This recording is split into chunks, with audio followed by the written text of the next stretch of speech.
Well, it sounds like the stuff of science fiction, our next story. It really is extraordinary, but it is a reality. It's called the iLim, and it looks and acts like a real human hand and has 5 independently powered fingers. Its creator, David Gow, last night received the UK's biggest engineering prize, the McRobert Award for it. He joins us this morning, along with Ray Edwards.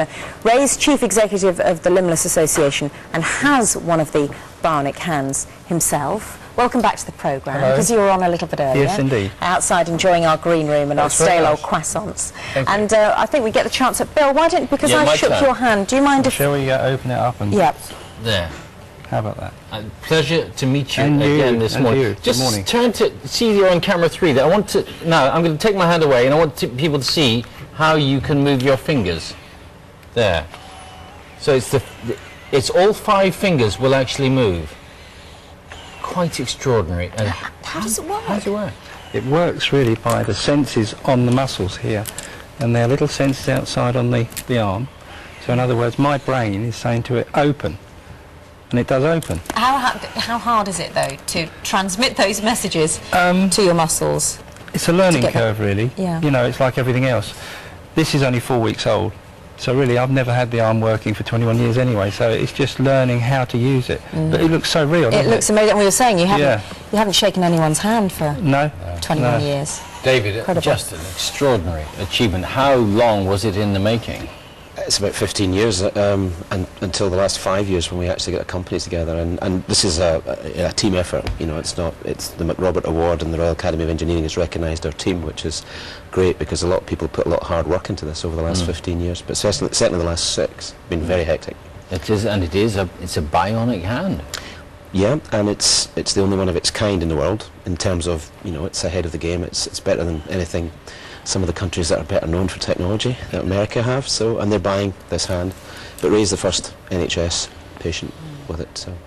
Ray, you still look at it in wonder, don't you? I know. It is, it's just like my real hand. It's just fantastic, isn't it? It is, it's absolutely amazing. You lost all your limbs, didn't you? Yes, yes. How did you... Well, in '81 I had cancer, which is Hodgkin's disease, and in those days the treatment was removing the spleen and giving you chemotherapy and radiotherapy. And being a builder, I had to be a bit careful after that because your immunity system is taken away from you. So they just said, well, be careful, and all right. But I wasn't careful in 1987 because I cut my hand on a building site, and unfortunately I got septicemia. And having no spleen, the heart was pumping all the poison to the extremities. Oh, no. And so it was Friday the 13th, they decided to amputate my arms and legs to save my life at Hammersmith Hospital. Friday the 13th. It was lucky I'm here, to tell the tale. Never thought that I'd be sort of sitting here with you explaining the new hand. David, how much does each of these hands cost? They're about £10,000. Which actually is not that expensive, really, when you consider the gift that it is giving. Well, you put it into context of what a footballer gets paid a week now. Yes, exactly. That's very true. Let's have more bionic hands, please. Yeah. Ray, you say you've had it for 4 weeks, and you're lucky because your PCT, your Primary Care Trust, gave it to you on the NHS. Yes. Which, how has it changed your life? First of all, looking at it, it is just awesome to see my hand again after 21 years. And I think the learning curve with the dexterity will be better.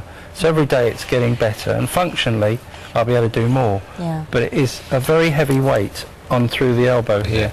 Can you pick up cups and things like that with it yet, or is that just a bit too early to do that? You know, it's just trying to work the thumb and those fingers together in a slow motion. So are you thinking thumb move, finger move? Is that? I mean, you're do you trying have to be as very specific much as that? to work the muscles to do that. David, where do we go from here with this? Because this is a great step forward, but can we have bionic feet later, bionic legs? And they already exist in certain shapes and forms. You know, microprocessor controlled knees and ankles already exist. So just not fitted in the health service very much. So if you had, so you'd need unlimited amounts of money, really, if Ray wanted to. I think the NHS is spending taxpayers' money, and it has to do things with clinical evidence. I suppose one thing about people who have spinal injuries who can no longer walk, is there a way of applying this technology to be able to get them to do that? The problem with all these types of devices is that you need to control them some way. You need to find a signal from the body to control them, and Ray has got signals here which he's not practiced for 21 years, so it's you know, amazing. If you've got that kind of complexity, then you need to go forward on the engineering front as well as the physiological knowledge. So technology is becoming adjuncts to surgery to take people forward. And, you know, this didn't exist 5 years ago. Who knows what will exist in 5 years' time? Ray, what are you once you've mastered it, and what are you looking forward to doing that? What have you missed? Well, for a start off, I've never held my children, you know, or held someone's hand, and I think it can give that dexterity, but it's just looking at the hand move. I mean, it's the psychology of it all, you know, it does help you a lot, really. How old are your children? Well, my children are 13 and 6. How have they reacted to it? They love it. It looks so real, so real. It certainly, it really is. Well, if you didn't know and you didn't touch it, you wouldn't know. No, you wouldn't. Really. No, from a distance, it looks very real. Yeah. Especially when you move your fingers, Yes. it's almost Yeah. a perfectly natural. And it's movement. funny, the more I wear it, the more it's custom to me. It's kind of my living hand in a way, Yeah, you know. that's amazing. And I hope one day I have it on this side. Indeed. Yes, do you think that's a possibility? It's a possibility, yeah. Well, that would be Okay. great. Were you left-handed or right-handed? Well, I've always been right-handed, you see, and I thought this is my strong arm, and I wanted to just see what we could do on this one. Start off with. Yeah, so Okay. and I'm going to learn to fly a plane well as well. But I don't think I can use that to fly a plane. Seriously? Yeah. Great. Yeah, I go to Cranfield tomorrow, Thursday, for my first flight. Oh, fantastic. Shake my hand again before you go. And Well, you've got to wait until wait, he's opened. wait, open You've up. got to open the fingers first. all right, That's there. it. And you can squeeze quite tight, can't you? You can squeeze tight in that, can't you? Well, But well, yes. that's about it. That's right. Yeah. That's good. That's fine. Lovely. Nice Thank to meet you very you. much indeed. And you. Hold on, we'll do That'd be nice. Just Lovely these to meet reminders. you. And you, Thank thank you you so very much much. for coming in. David, congratulations. Thank you very much. Yeah. Well done. And Thank all you. the best with the flying. Thank you. Thank you very Just much. amazing. There we are. Time